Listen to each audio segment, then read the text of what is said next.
بسم اللہ الرحمن الرحیم لا اقسم بهذا البلد وانت حل بهذا البلد آمنت باللہ صدق اللہ مولانا العظیم۔ اللہ تعالیٰ نے کسی نہ کسی شہر کو بہت زیادہ فضیلت عطا فرمائی، لیکن کچھ شہر خاص ہیں جن کو اللہ تعالیٰ نے افضل بنایا۔ اللہ رب العزت قرآن مجید فرقان حمید کے اندر ارشاد فرمایا لا اقسم بهذا البلد، کہ مجھے اس شہر کی قسم۔ اللہ رب العزت سے پوچھا جائے یا اللہ کس وجہ سے یہ افضل ہے؟ کیا شہر مکہ کے اندر کعبۃ اللہ اس وجہ سے افضل ہے، یا پھر حجر اسود ہے اس وجہ سے افضل ہے، یا پھر مقام ابراہیم جس کے بارے میں اللہ تعالیٰ نے فرمایا وَاتَّخَذُوا مِن مقام ابراہیم مصلی، یا پھر صفا و مروہ کی وجہ سے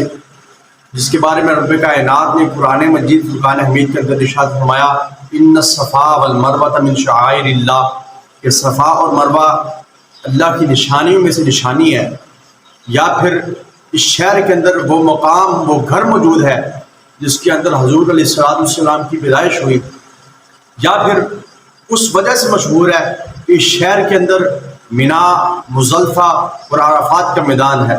تو اللہ رب العزت نے صریح جواب دیا کہ نہیں، اس وجہ سے افضل نہیں،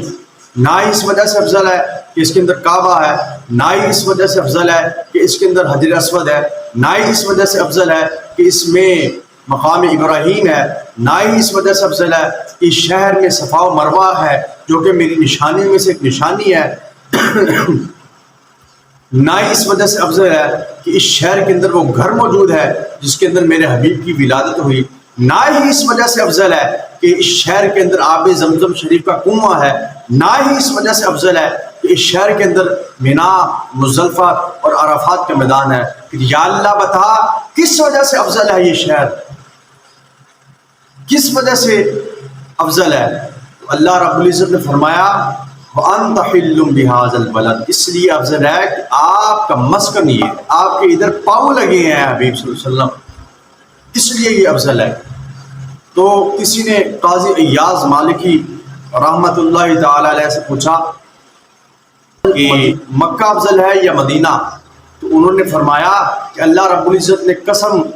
اٹھائی، قسم ارشاد فرمائی لا اقسم بهذا البلد وانت حل بهذا البلد، اس لیے کہ آقا علیہ السلام کی رہائش یہ تھی جس وقت حضور ہجرت کر کے مکہ سے مدینہ چلے گئے تو تب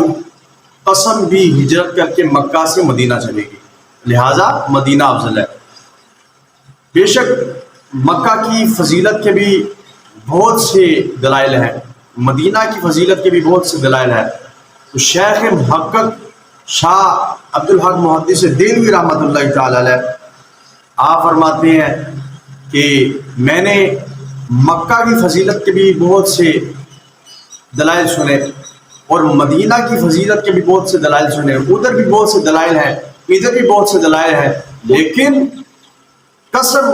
اس لیے اٹھائی گئی، قسم اس لیے ارشاد فرمائی گئی کہ وہاں حضور علیہ السلام رہتے تھے۔ لیکن حضور علیہ السلام جس وقت مکہ سے مدینہ آ گئے تو آقا علیہ السلام کے قدمین طیبین لگنے کی برکت سے مدینہ سب سے افضل ہو گیا۔ تو میری اتنی لمبی تمہید باندھنے کا مقصد یہ تھا کہ آپ نے دیکھا ہوگا کہ پچھلے دنوں میں مدینہ المنورہ کے اندر آقا علیہ السلام کے روضہ انور کے بالکل پاس، بالکل قریب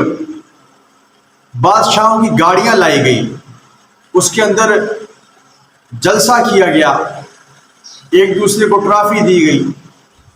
آقا علیہ السلام کی بارگاہ کا ادب پامال کیا گیا، تقدس پامال کیا گیا، جس کے بارے میں اللہ رب العزت نے فرمایا کہ اگر تمہاری آوازیں میرے حبیب کی آواز سے بلند ہوئی جس طرح تم لوگ ایک دوسرے کے ساتھ باتیں کرتے ہو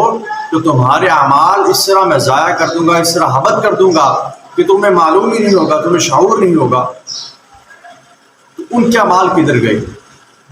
ان کی نیکیاں کدھر گئی، ان کا لوگوں کے ساتھ اخلاق کہاں گیا؟ جس وقت حضور علیہ السلام کی بارگاہ کا ادب ہی ملحوظ خاطر نہ رکھا جائے تو ان کے وہ معاملات سارے کدھر گئے؟